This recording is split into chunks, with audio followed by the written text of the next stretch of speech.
Hello, are you excited for the upcoming budget? Sorry, but I'm not aware about budget and its terminologies. It's okay. I will explain you what exactly the budget is. Let's begin with the annual financial statement, which is usually a white 10-page document which is divided into three parts: consolidated fund, contingency fund, and public account. For each of these funds, the government has to present a statement of receipts and expenditure. Now let's learn in detail about these three parts of the annual financial statement. Consolidated fund. Now this is the most important of all the government funds. All revenues raised by the government, money borrowed, and receipts from loans given by the government flow into this fund of India. Importantly, no money can be withdrawn from this fund without the Parliament's approval. Contingency fund. As the name suggests, any urgent or unforeseen expenditure is met from this fund. Any expenditure incurred from this fund requires a subsequent approval from Parliament, and the amount withdrawn is returned to the fund from the consolidated fund. Public account. Now this fund is to account for flows for those transactions where the government is merely acting as a banker. For example, provident funds, small savings, and so on. These funds do not belong to the government. They have to be paid back at some time to their rightful owners. Now let's move on to other important terminologies included in the annual budget. Finance bill. The proposal of government for levy of new taxes, modification of existing tax structure, or continuance of the existing tax structure beyond the period approved by the Parliament are submitted to the Parliament through this bill. It is a key document as far as taxes are concerned. Central plan.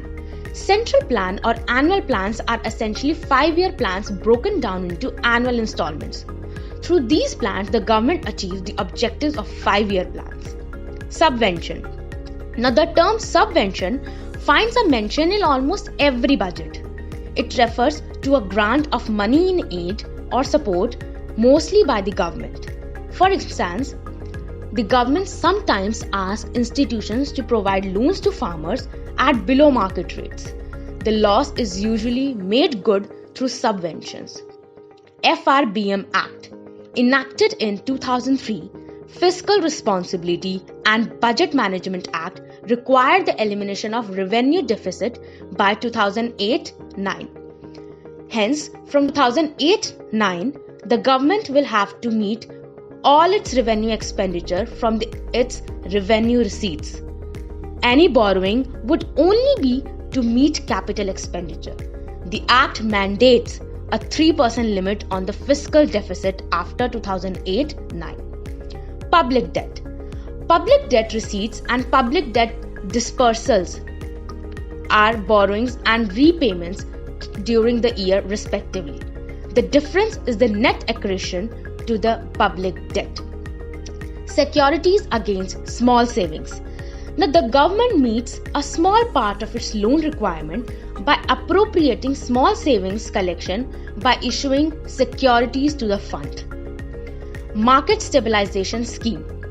Now, the scheme was launched in April 2004 to strengthen RBI's ability to conduct exchange rate and monetary management.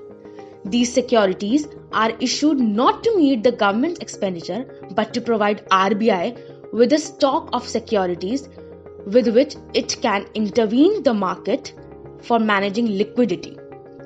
Treasury bills or T-bills. These are bonds with maturity of less than a year. These are issued to meet short-term mismatches in receipts and expenditure. Ways and means advance (WMA). One of the RBI's role is to serve as a banker to both central and state governments.